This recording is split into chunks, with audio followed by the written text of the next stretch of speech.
বন্ধুসকল নমস্কাৰ। গহপুৰৰ জালুকবাৰীত যি ঘোঁৰা সম্পৰ্কীয় এক বাতৰি সম্প্ৰচাৰ হৈছিল, সকলোৱে সেইটো জ্ঞাত। আৰু আমি কিছুমান টিভি চেনেলত টক শ্ব' আমি দেখিবলৈ পালোঁ।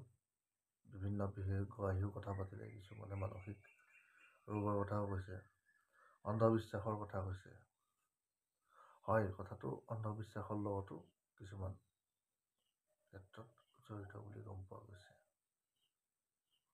কিন্তু ইয়াৰ অৰ্থ এইটোৱে নহয় যে মানুহ সেইগৰাকীক আমি সকলোৱে ঠাট্টা কৰি একেবাৰে ভাগি পেলাই দিওঁ। আজি ঘোঁৰাকেইটাৰ মালিক ওলাইছে। ক'ৰবাত কিবা ভিডিঅ' দেখা পালোঁ, মহিলা কেইগৰাকীয়ে হেনো ঘোঁৰাকেইটা খেদি খেদি লৈ গৈছে। প্ৰায় ৭-৮ গৰাকীকে মানুহ ভগৱানৰ নামত বুঢ়া ডাঙৰীয়া বুলি পূজা অৰ্চনা ঘোঁৰাকেইটাক কৰি ঠিক এক আচহুৱা পৰিৱেশ এটা বা তেওঁলোকে যিটো সাধাৰণ মানুহে নকৰে তেনেকুৱা অস্বাভাৱিক আচৰণ কৰি আছে। এই ক্ষেত্ৰত আমাৰ যি হিন্দুত্ববাদী লোকসকলৰ দায়িত্ব বা আমাৰ কৰণীয় একো নাছিল নেকি? সততে আমি জহাই ফুৰোঁ, বিভিন্নজনে বিভিন্ন দলৰ ডাঙৰ ডাঙৰ নেতা, বিভিন্ন বিষয়ববত থকা আমি নেতা, কিন্তু এই বিষয়টো লৈ কোনো এটা হিন্দুত্ববাদী দল সংগঠন ওলাই অহা দেখা নাপালোঁ। মানুহ কেইগৰাকীক চিকিৎসাৰ প্ৰয়োজন আছে।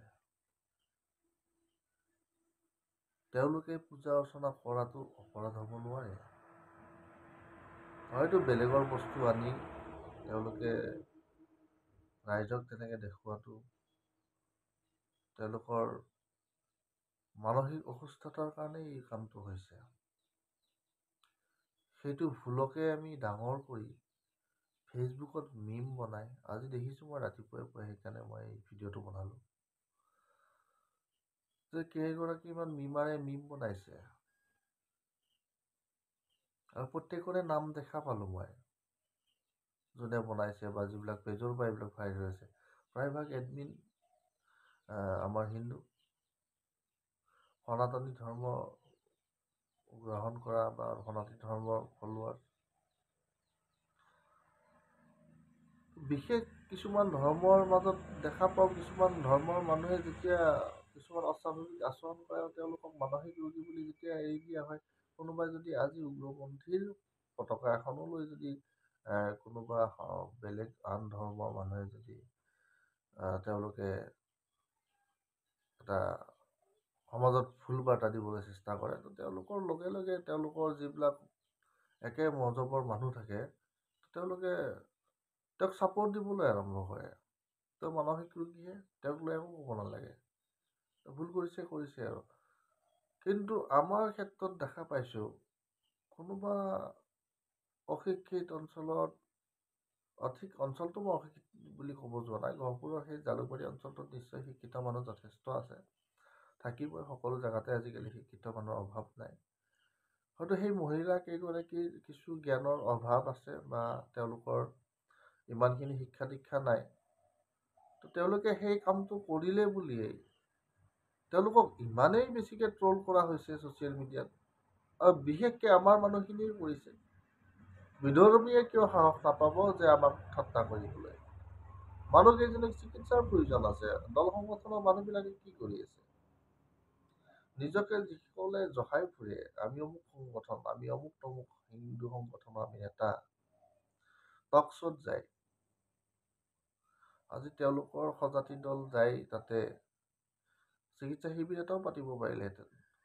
মই এটা দলকে কোৱা নাই, কাৰো নামো উল্লেখ কৰা নাই, কাৰণ ময়ো এটা সময়ত বিভিন্ন হিন্দু সংগঠনৰ সৈতে জড়িত আছিলোঁ বা বৰ্তমান সময়ত বিশেষ কাৰণত মই আঁতৰি আছোঁ।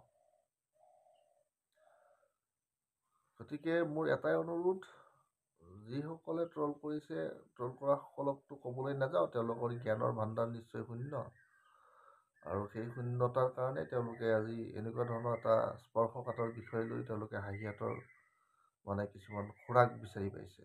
গতিকে সেইসকলক মোক ক'বলৈ একো নাই। মোৰ এটাই অনুৰোধ, চৰকাৰ প্ৰশাসন, যিসকল চিকিৎসক আছে, বিভিন্ন ক্ষেত্ৰত চিকিৎসকসকলেও বিভিন্ন ক্ষেত্ৰত, সামাজিক ক্ষেত্ৰত তেওঁলোকে বিপদ আপদৰ সময়ত, বানপানীৰ সময়ত হওক বা বিভিন্ন ধৰণৰ দুৰ্যোগৰ সময়ত সমাজৰ লগত আছে। তেওঁলোকে শিবিৰ পাতে, বিভিন্ন মেডিকেলে পাতে।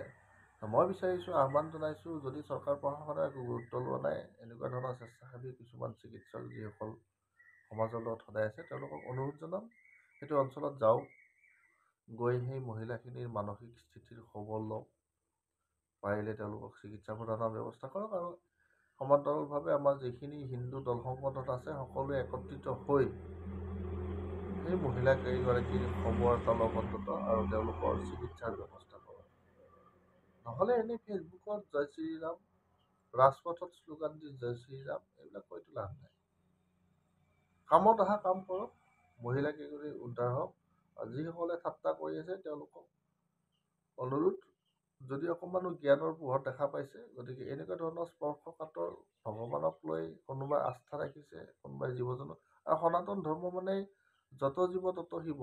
গতিকে ঘোঁৰাকেইটাক পূজা কৰাটো একো অপৰাধ হোৱা নাই।